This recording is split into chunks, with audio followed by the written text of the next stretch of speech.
குரலார் கோபிநாதன், ஆட்சி மாறும் அப்படிங்கிறத மீண்டும் மீண்டும் சொல்லிக்கிட்டே இருக்கிறாங்களே, எந்த அடிப்படையில் சொல்றாங்கன்னு நினைக்கிறீங்க? அடிப்படை ஆதாரம் எதுவுமே இல்லாமல் தங்களுடைய ஆசையைத்தான் அவங்க வெளிப்படுத்தி கொண்டிருக்கிறார்கள். நிச்சயமாக இதை 18ஆம் தேதி வரைக்கும் தான் அவங்க திரும்ப திரும்ப சொல்ல முடியும். அங்கே 23ஆம் தேதி வரைக்கும் தான் அதை சொல்ல முடியும். அதாவது இன்றைக்கு அதிகமாக பொய் சொல்லுவது ஸ்டாலினா அல்லது ராகுலா என்ற போட்டி அவர்கள் இருவருக்கு இடையவே படுத்த ஆரம்பித்திருக்கிறது. தங்களை தன்னிலை எல்லாம் மறந்து இன்றைக்கு மக்களிடம் பொய்களை அவிழ்த்து விட ஆரம்பித்திருக்கிறார்கள். இப்போ ராகுல் சொல்கிறாரு, தமிழகத்தினுடைய ஆட்சி நாக்பூர்லேருந்து நடக்காது, தமிழகத்திலிருந்தே நடக்கும் என்று சொல்கிறார். அவருடைய ஆட்சி பப்பட் ஆட்சி என்று உலகத்துக்கே தெரிந்த விஷயம். இன்றைக்கு மன்மோகன் சிங் ஒரு பொம்மை ஆட்சியை இங்கு நடத்துகிறார். அவர்களை பின்னால் இருந்து ரிமோட் கண்ட்ரோலில் சோனியா காந்தி இயக்குகிறார் என்பது உலகத்துக்கே தெரிந்த விஷயம், தமிழ்நாட்டுக்கு தெரிந்த விஷயம், இந்தியாவுக்கு தெரிந்த விஷயம். அவர் சொல்லுகிறார் இது ஏதோ தமிழகத்தில் ஆட்சி, இவருக்கு என்ன தெரியும்? அடிப்படையில் எதையாவது அவர் சரியாக சொல்லியிருக்கிறார் என்று பார்த்தால் இன்றைக்கி சொல்லுகிறார், அதாவது ஸ்டேட் லிஸ்ட்டில் இருக்கிற அதை கன்கரண்ட் லிஸ்ட்டில் இருக்கிற எஜுகேஷனை நான் திரும்ப ஸ்டேட் லிஸ்ட்டுக்கு கொண்டு வருவேன் என்று சொல்கிறார். இதுக்கு யார் காரணம்? அதையாவது அவர் ஆராய்ந்தாரான்றது தெரியவில்லை. நீங்கள் இந்திரா காந்தி இருக்கும்பொழுது மும்மொழி கொள்கை திட்டத்தை இங்கு கொண்டு வந்தார்கள். அதை கடுமையாக தமிழகமும் தென்னிந்தியாவும் அதை எதிர்த்தது. அந்த காரணத்தினால அவர் 42nd அமெண்ட்மெண்ட்டில் இந்த ஸ்டேட் லிஸ்ட்டில் இருந்தது கன்கரண்ட் லிஸ்ட்டில் கொண்டு வந்தார். யார் கொண்டு வந்தது? ஏதோ மக்களுக்கு எதுவுமே தெரியாது, எல்லாத்தையும் மறந்துட்டாங்க அப்படின்றதாக நினைத்து கொண்டு அவர் பேசுகிறார். அதனால் இந்த கன்கரண்ட் லிஸ்ட்டில் கொண்டு வந்ததே நீங்கள் தான். இன்றைக்கி இன்னும் பெருமையாக பேசுகிறீர்கள். நீங்கள் நீட்டை கொண்டு வந்ததே நீங்கள் தானே. 2010 அது எம்சிஐ இது கொண்டு வரும்பொழுது அதை அப்போஸ் பண்ணாமல் அந்த பில்லை பார்லிமெண்ட்டில் ப்ரெசன்ட் பண்ணது நீங்கள் தானே. அதன் பிறகு 2013 அந்த ஆட்சியை சுப்ரீம் கோர்ட்டில் அதற்கு எதிர்ப்பாக தீர்ப்பு வந்த உடனே அதுக்கு அப்பீல் போனது நீங்கள் தானே. அப்படி எந்த காலகட்டத்தில் நீங்கள் மக்களை எப்படி ஏமாற்ற பார்க்கிறீர்கள் என்பது தெரிகிறது. நீங்கள் இன்னொன்று சொல்கிறீங்க, ஏதோ இன்னொரு சொல்கிறாரு, ஏதோ பணக்காரர்களுக்கெல்லாம் இவர்கள் வாரி கொடுத்து விட்டார்கள், தாங்கள் தான் இப்போ ஏழைகளுக்கு வாரி கொடுக்க போகிறோம் அப்படின்னு சொல்கிறாரு. பணக்காரர்களுக்கு யார் எந்த காலகட்டத்தில் மல்லையாவுக்கு கடன் வழங்கப்பட்டது? மல்லையாவே சொல்லியிருக்கிறாரு. நீ எந்த காலகட்டத்தில் வழங்கப்பட்டது? மோடிக்கு எப்பொழுது வழங்கப்பட்டது? நீங்க அவருடைய பேச்சில் இருக்கக்கூடிய அந்த பகுதிகள் எல்லாத்தையும் நேரம் இருந்தால் பின்னாடி பேசலாம். இப்போ தமிழ்நாட்டில் ஆட்சி மாற்றம் ஏற்படும் சொல்றதையும் தமிழ்நாட்டை மத்திய அரசு தொடர்ந்து நரேந்திர மோடி அவமதிக்கிறார் அப்படிங்கிறதையும் மட்டுமே முதல் பகுதிகளில் மையமாக வச்சுக்கலாம். எந்த அதுதான் ஆரம்பத்திலிருந்தே சொல்லிட்டு வரோம். நீ 40 ஆண்டு கால ஆட்சி எடுத்து பாருங்க. நீங்க 40 ஆண்டு காலம் காங்கிரஸ் மத்தியிலே ஆட்சி செய்தது.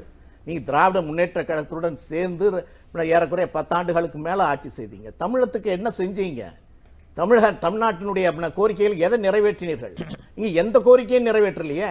காவிரி பிரச்சனை, இன்னைக்கு காவிரி பிரச்சனை பற்றி பேசுகிற நீங்கள் கர்நாடகாவில் இந்த தேர்தலில் நீங்கள் அங்கே போய் என்ன பேசுறீங்க? மேகதாது அணை கட்டுவதற்கு நான் முயற்சிப்பேன், நிச்சயமாக அதற்கு அனுமதி வழங்கப்படும் அப்படின்னு நீங்கள் பேசுறீங்க. அப்போ என்ன அர்த்தம்? யாரை ஏமாத்துவது இந்த வேலை? நீ கர்நாடகாவில் மேகதாது அணையை கட்டுவேன்றீங்க, இங்கே கட்டக்கூடாதுன்றீங்க. அப்பொழுது என்ன அர்த்தம்? காவிரி மேலாண்மை அணை கலைக்கப்படும் என்று சொல்லுகிறீர்கள். அப்போ இங்கே தண்ணி கொடுக்க மாட்டேன்றீங்க. என்ன அர்த்தம்? அப்போ ஒவ்வொன்றுமே நீ எதையுமே காங்கிரஸ் ஆட்சி மத்தியிலே இருந்தபொழுது தமிழகத்திற்காக செய்யவில்லை. நீ காவிரி பிரச்சனையாக இருந்தாலும் சரி, கச்சத்தீவு பிரச்சனையாக இருந்தாலும் சரி, முல்லைத்தீவு பிரச்சனையாக, முல்லை பெரியார் பிரச்சனையாக இருந்தாலும் சரி, நீங்கள் எந்த பிரச்சனையுமே தெரியல. இவ்வளவு நாள் கழிச்சு, அதாவது 40 காலம் வறுமை கோட்டுக்கு கீழே இருக்கிறவங்களுக்கு பற்றி இவர்களுக்கு எந்தவித நினைப்பும் இல்லாமல் திடீர்னு ஞானோதயம் பெற்று இன்றைக்கு இந்த வறுமை கோட்டுக்கு கீழே இருப்பவர்களுக்காக நாங்கள் இந்த ஒரு திட்டத்தை கொண்டு வருகிறோம்னா, அப்ப இவ்வளவு நாள் என்ன பண்ணீங்க? நீங்க என்ன செய்வீங்க? அதாவது தேர்தலுக்காக எதையாவது சொல்ல வேண்டியது, பிறகு தேர்தல் முடிந்தவுடன் நீங்க மறுபடியும் திரும்ப உங்களுடைய பாதைக்கு போக வேண்டியது. இந்த வேலையை தானே பண்ணிட்டு இருக்கீங்க. பேசலாம். நம்மோட காங்கிரஸ் கட்சியின் ஆனந்த் சீனிவாசன் இணைப்புல வந்திருக்கிறாரு. பாரதிய ஜனதா கட்சியினுடைய கனக சபாபதியும் இணைப்புல வந்திருக்கிறாரு. வணக்கம். எந்த அடிப்படையில் ஸ்டாலின் அடுத்த முதல்வர் எந்த அடிப்படையில் ஸ்டாலின் தான் அடுத்த முதல்வர்னு ராகுல் சொல்றாரு சார். இப்போ இது வெரி கிளியர்லி இந்த கவர்மெண்ட்டுக்கு மெஜாரிட்டி கிடையாதுங்கிறது எஸ்டாப்ளிஷ் ஆயிடுச்சு. எப்போ ரிசல்ட் வர்றதுக்கு இன்னும் சில ஒரு மாதம் மேல இருக்குல்ல.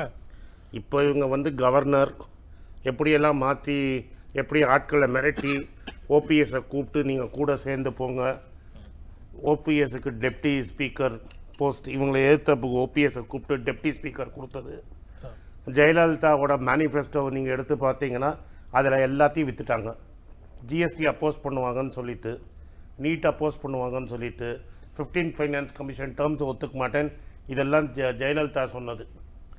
அந்த அம்மா இறந்து கட்ட வேகத்துக்கு முன்னாடி அவசரமாக ஒரு குறிப்பிட்ட காலகட்டத்தில் சில பிரச்சனைகள்ல சில நிலைப்பாடுகளை எடுத்துட்டு அந்த நிலைப்பாட்டை அந்த கட்சி அடுத்து சில காலங்கள் கழித்து மாற்றிக்கொள்வது இல்லையா?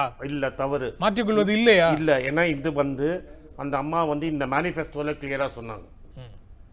இந்த எலெக்ஷன் இந்த manifesto this government is run by இந்த கவர்மெண்ட் அவங்க கொடுத்த மேனிஃபெஸ்டோல தான் நடக்கிறது. அந்த அம்மா இறந்து 2வது நாளில் பதவி ஆசைக்காக தமிழ்நாட்டோட இன்ட்ரெஸ்ட்டை ஜிஎஸ்டிக்காக ஜிஎஸ்டியில் தமிழ்நாடு இன்ட்ரெஸ்ட்டை ப்ரொடெக்ட் பண்ணாமல் விற்றாங்க. ஒரு எக்ஸ்ட்ரா கன்செஷன் தமிழ்நாட்டுக்கு வரல. நீட்டை ஏற்றுக்கொண்டாங்க. 15th ஃபைனான்ஸ் கமிஷன் டேர்ம்ஸை ஒத்துக்கொண்ட எப்படியாவது சீட்டை பிடிச்சிக்கணும்னு ஓபிஎஸ் கிளியராக சொல்லியிருக்காரு. சார், பிரதமர் போனார், நல்லவர், நீங்கள் கூட போங்க, உங்களுக்கு டெப்டி சீஃப் மினிஸ்டர் போஸ்ட் தருவாங்க. இவங்க மக்களை மறந்த கஜா புயலுக்கு பிரைம் மினிஸ்டரே வரல. இல்ல, அதுக்காக இருங்க சார், இருங்க, நான் சொல்லி முடியல. இல்ல, எந்த அடிப்படையில நாக்பூர்ல இருந்து தான் ஆட்சி நடக்குது நான் சொல்றேன் சார். எதை கேட்டாலும் பிஜேபியோட ஏற்க வைக்கிறது ஆர்எஸ்எஸ் நடத்துறது ஒரு டிபிக்கல் நாக்பூர்ல இருக்கிற ஆர்எஸ்எஸ் நாக்பூர் ஹெட் குவார்ட்டர்ஸ். அவங்க ஆட்டி வைக்கிற மாதிரி தான் இவங்க எல்லாத்துக்குமே ஆடினாங்க. இன்னைக்கு நீங்க ஜிஎஸ்டியா இருக்கட்டும், நீட்டா இருக்கட்டும், எந்த சிம்பிளஸ்ட் இஷ்யூவாக இருக்கட்டும், போய் பார்லிமெண்ட்டில் ஒரு இம்பார்ட்டன்ட் டிபேட் கிடச்சா உள்ளே பூந்து பார்லிமெண்ட்டை நடக்க விடாமல் மோதிக்கு ஹெல்ப் பண்ணி தடுக்க நிறுத்தினாங்க ரஃபேல் டீல் போது. டெல்லியிலிருந்து தமிழ்நாட்டை ஆட்டு வைக்கிறார்கள்னு சொல்லிட்டு இருந்தவங்க இப்போ ஒரு ஸ்டெப் அஹெடா போய் நீங்கள் நாக்பூர்லேருந்து ஆட்டு வைக்கிறார்கள்னு சொல்றீங்க. கிளியர். சான்ஸ்கிரிட்டை இம்போஸ் பண்ணும்போது இவங்க ஒன்றும் பேசாமல் இருந்தாங்க. ஜெர்மனை எடுத்துட்டு சான்ஸ்கிரிட்டை கம்பல்சரி ஆக்கின போது சும்மா மூடிக்கொண்டு இருந்தது. இவங்க அண்ணாவோட ஃபாலோவர்ஸ்ன்னு சொல்லின்னு தெரியறாங்க. இன்னைக்கு டெல்லியை எடுத்து சான்ஸ்கிரிட்டை கம்பல்சரி ஆக்கி இந்தியை கம்பல்சரி ஆக்கின போது சோகால்டு ஃபாலோவர்ஸ் ஆஃப் பேரறிஞர் சும்மா தான் இருந்தாங்க. ஃபெடரல் ஸ்டேட் பாலிடிக்ஸ் பத்தி தமிழ்நாட்டில் சான்ஸ்கிரிட்டை புகுத்திருக்கிறார்களா என்பதை நீங்க முதல் சொல்லணும். இவர்கள் ராகுல் பொய் சொல்வது போல, ஸ்டாலின் பொய் சொல்வது போல நீங்களும் இங்க பொய் சொல்லிட்டு இருக்க கூடாது. இங்க தமிழ்நாட்டில் ஏதாவது சான்ஸ்கிரிட்டை புகுத்திருக்காங்களா அதை சொல்லணும். நீங்க ஸ்கூல்ஸ் எல்லாம் போத்தினாங்க, எங்க போத்திருக்காங்க? சென்ட்ரல் ஸ்கூல்ல இங்க வர நவோதயா ஸ்கூலுக்கு இங்க அனுமதி இல்லை, இங்க யாருமே கிடையாது. நவோதயா ஸ்கூலும் இங்க இல்லாத சென்ட்ரல் ஸ்கூல். பேசுங்க, நீங்க பேசுங்க. அதே மாதிரி நீட்ல நாங்க எக்ஸெப்ஷன் கொடுத்தோம். எங்க டைம்ல நாங்க ஆட்சியில் இருந்த வரைக்கும் தமிழ்நாட்டின் கோரிக்கை பேர்ல 2 வாட்டிக்கு நீட்டுக்கு நாங்க எக்ஸெப்ஷன் கொடுத்தோம். சரி, இந்த நாங்க ஏன் நிர்மலா சீதாராமன்ங்கிற ஒரு டிஃபென்ஸ் மினிஸ்டர் நான் நீட்டுக்கு எக்ஸெப்ஷன் தரேன் நீங்க கவலைப்படாதன்னு சொல்லி அதை இங்கேருந்து அந்த அம்மா அனிதா பொண்ணை கூப்பிட்டு போய் டெல்லியிலலாம் படம் காமிச்சு அந்த நம்பிக்கையை ஊட்டி அதுக்கப்புறம் நாமத்தை சாத்தினது இந்த அரசு தான், நாக்பூர் அரசு தான். அந்த அம்மாவோட உயிர் திரும்பி கொடுப்பாங்களா அவங்க? இல்லை முன்னாடியே சொல்லியிருக்கணும் எங்களால் முடியாதுன்னு. இங்கேன்னு டெல்லி வரைக்கும் கூட்டிகிட்டு போய் நிச்சயமாக உங்களுக்கு செய்கிறோன்னு சொல்லிட்டு அந்த பெண்மணியை போட்டாங்க. ஜிஎஸ்டியை தவறாக போட்டு 18% போட்டோன்னு அந்த அம்மையார் இங்கே வந்து உட்காந்துக்கிட்டு உங்களால் சாப்பிட முடியலன்னு வெளில போகாதீங்க, வீட்டையே சமைச்சு சாப்பிடுங்கிறாங்க. அதெல்லாம் இவங்க எடுத்தாங்களா? ஸ்டீலுக்கு 18%னா ஸ்டீல் பாத்திரம் வாங்க முடியாதவங்கன்னா அலுமினியம் பாத்திரம் வாங்குவீங்களே, அதெல்லாம் தமிழ்நாட்டுக்கு இன்சல்ட் இல்லையா? தருண் விஜய் வந்து ஏப்ரல் 7ஆம் தேதி 2017 ஒரு டிவி டிபேட்டில் ஆப்பிரிக்கன் மக்களை பற்றி பேசும்போது எங்கள் ஊர்லேயே கருப்பங்கள்லாம் இருக்காங்க சவுத் இந்தியாவில்னு சொன்னது, அதை உங்களுக்கு அவமானமாக தெரியலையா? தருண் விஜய் ஆர்கனைசர் ஒரு பத்திரிகையோட எடிட்டர். அப்போனா அது வந்து நாக்பூர் பேஷ்வா மாதிரி, அது அந்த காலத்து பேஷ்வா மாதிரி தமிழனை பார்த்து கருப்புன்னு சொல்லிட்டு போற, அதெல்லாம் இவங்களுக்கு தெரியலையா? அம்மையார் ஜெயலலிதா திருவள்ளுவர் சிலை கொண்டு வச்சாரு, அதனால தெரியலையா? கருப்பா இருக்கிறத கருப்பரசன் சொல்லாம இவரே சொல்றாரு. இத சொல்லுவாங்களா? எங்க கருப்பா இருக்கிறத கருப்பன் தான் சொல்லுவாங்க. அதுல என்னங்க அசிங்கம் இருக்குது? நீங்க வெள்ளையா இருக்கிறவங்க அறிவாளின்னு நினைச்சுக்கீங்க, அவங்க உயர்ந்தவன் நீங்க நினைச்சிட்டு பேசுறீங்க. கருப்பர்கள் தான் நாட்டை ஆண்டிருக்காங்க. நீங்க கருப்பர்கள் தான் நீங்க அமெரிக்காவுல பிரசிடென்ட்டா வந்திருக்காரு. கருப்பர்கள் நாட்டை ஆண்டிருக்காங்க. இத கருப்பர்கள் வந்து கீழே கிடையாது. நீங்க என்ன நினைக்கிறீங்க? தமிழக பார்த்து கருப்பன் சொன்னாரு, அது கரெக்ட்னு சொல்றாரு பாருங்க. கருப்பன் கேவலமா? என்ன கருப்பு நாட்டை ஆண்டிருக்காங்க, உலகத்தையே நாட்டு ஆண்டிருக்காங்க. நீங்க அமெரிக்காவை ஒபாமா ஆண்டிருக்கிறாரு. கருப்பர் இல்லையா? நம்ம நாட்டுல கருப்பர்கள் இருக்கக்கூடாதா? என்ன சொல்றாரு? வெள்ளையர்கள் தான் அறிவாளிகளா? வெள்ளையர்கள் அறிவாளிகள் இல்லை என்று நாட்டை விட்டு துரத்துனது இந்த நாடு. நீங்க என்ன கருப்பர்கள் வந்து கீழ்த்தரமானவர்கள் மாதிரி பேசுறாரு. அர்த்தத்துல சொன்னாருங்கிறதே வேற என்ன பேசுறாரு?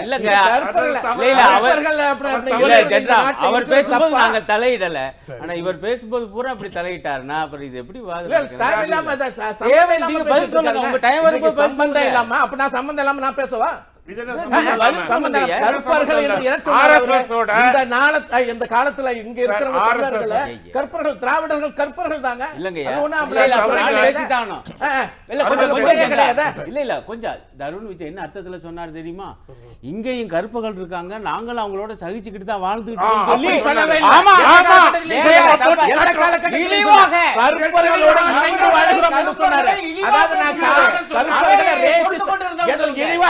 அவர் என்ன சொன்னாருன்னா எல்லா இடத்துலயும்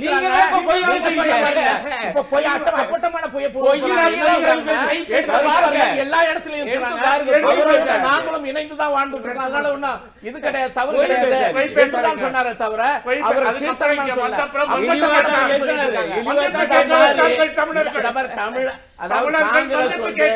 எதையாவது ஒரு பொய்யை சொல்லி நாட்டை பிடித்து தலைகீழ 23ஆம் தேதிக்கு அப்புறம் தெரியும் அவருக்கு அப்புறம் கேவலப்பட்டு போவார்கள் என்று. உண்மை செய்திகளை உங்கள் கண்முன் கொண்டு வரும் காவிரி நியூஸின் யூடியூப் சேனலை சப்ஸ்கிரைப் செய்யுங்கள். நொடிக்கு நொடி நாட்டு நடப்புகளை தெரிந்து கொள்ள காவிரி நியூஸ்.tv, Facebook, Instagram, Twitter போன்ற சமூக வலைதள பக்கங்களோடு எப்போதும் இணைந்திருங்கள்.